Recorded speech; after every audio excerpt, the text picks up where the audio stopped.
The Milwaukee Brewers are an undeniable force right now, and I believe that MLB has done a great disservice by not talking about them more. What's up, everybody, and welcome into Bad for Baseball. I'm your host, Nicholas Playlog, and today I will be arguing why I believe the Milwaukee Brewers have the best chance to win the World Series. They might not have the payroll, they might not have the name values, but I'm going to leave you with several statistics that I think you will agree are very indicative to a team that can go all the way. Before we get into it, I encourage you guys to hit that like, smash that subscribe button, and of course, let me know your thoughts about all this in the comments down below. Let's immediately flash over, folks, and just take a look at those standings. Nobody would have predicted that at this point of the season, the Milwaukee Brewers would be sitting at the top of the National League with the best record in baseball by a wide margin.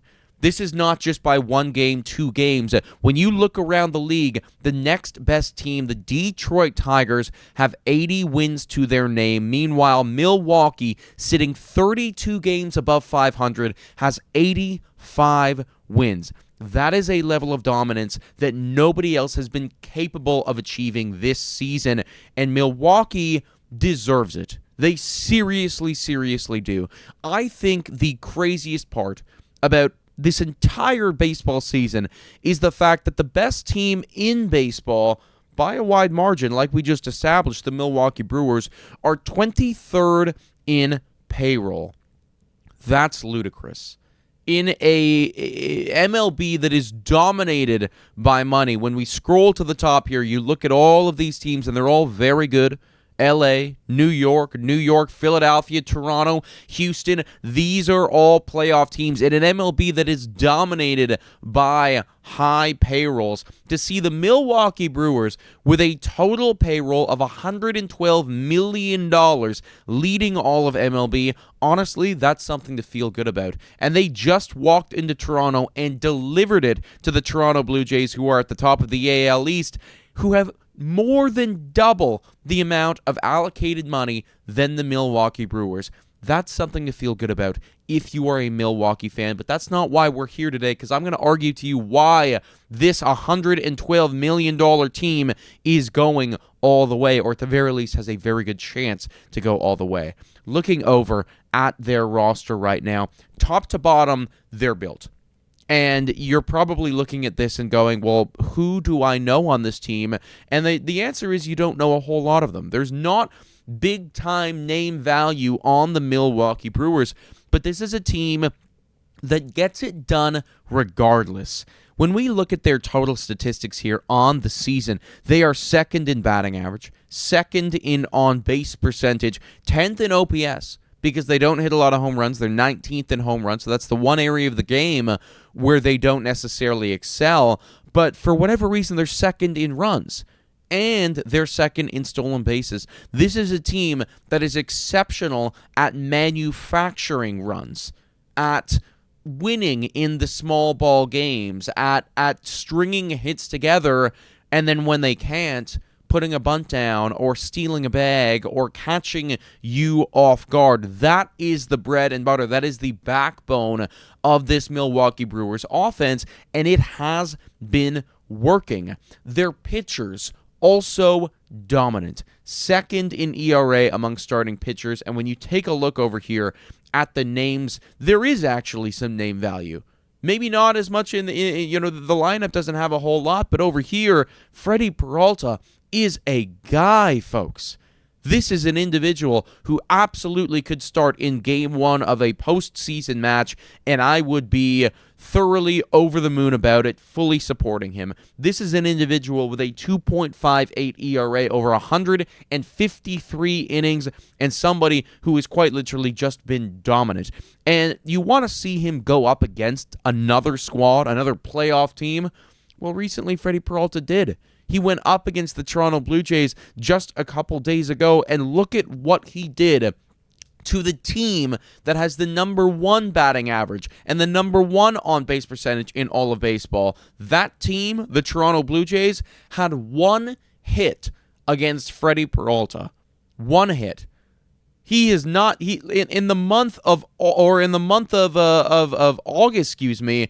You're looking at it right now. Just some quick math: 4 hits there, 3 hits there. That's 7, 8 hits. He gave up 11 hits in the month of August.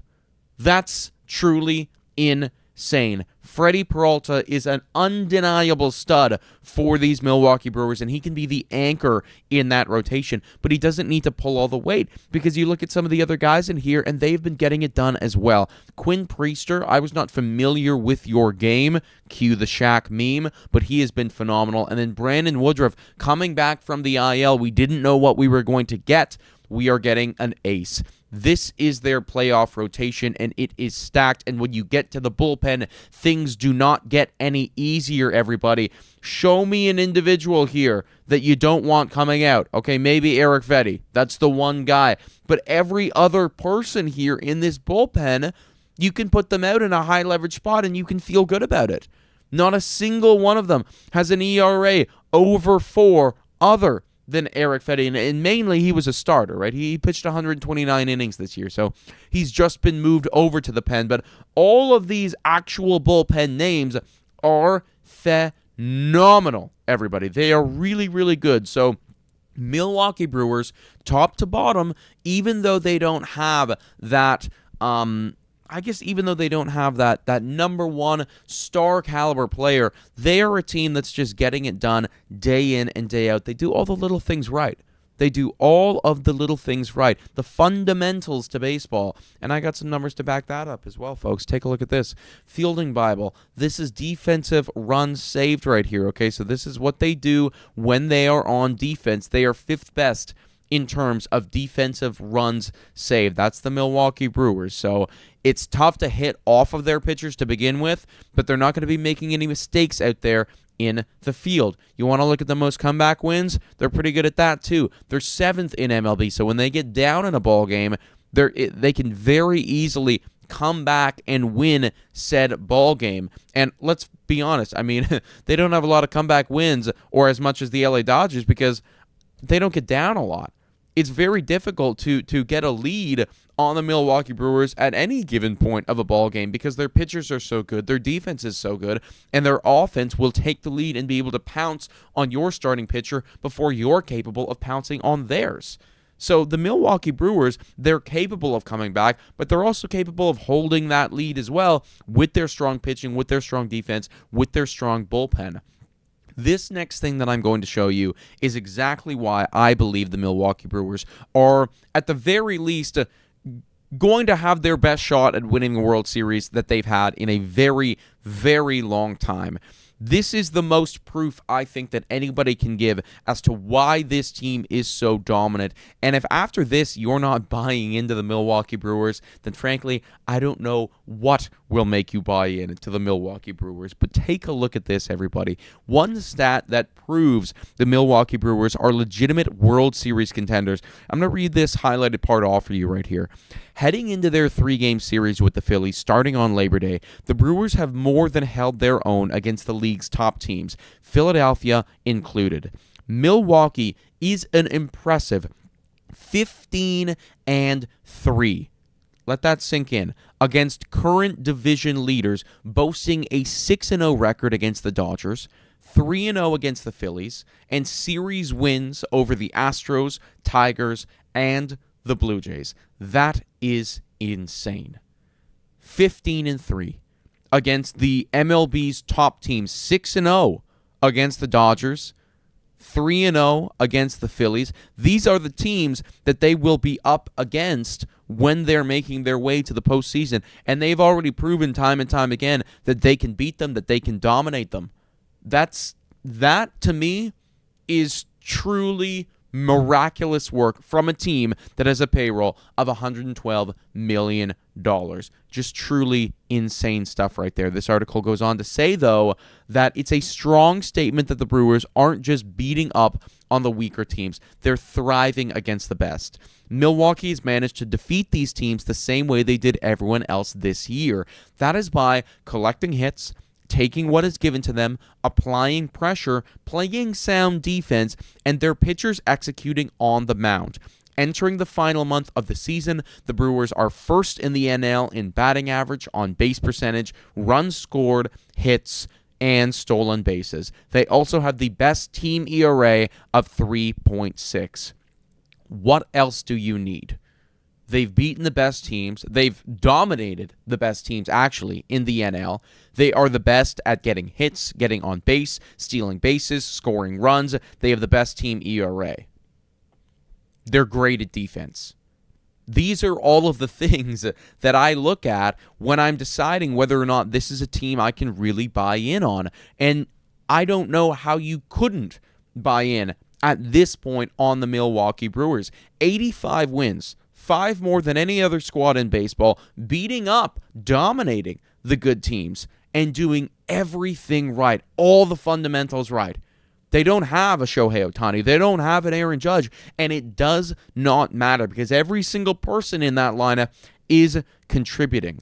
Looking over at the remaining schedule right here from the Milwaukee Brewers, I got a sneaky feeling that they are going to finish this season as the number 1 team in all of baseball. They have a tough series against the Phillies coming up, but hey, they already beat them 3-0 earlier on in this season, so potentially that could continue right there. Then they got the Pirates. Then they got the Rangers, who are kind of rolling right now, but come on, folks. I mean, Milwaukee's better than the Rangers.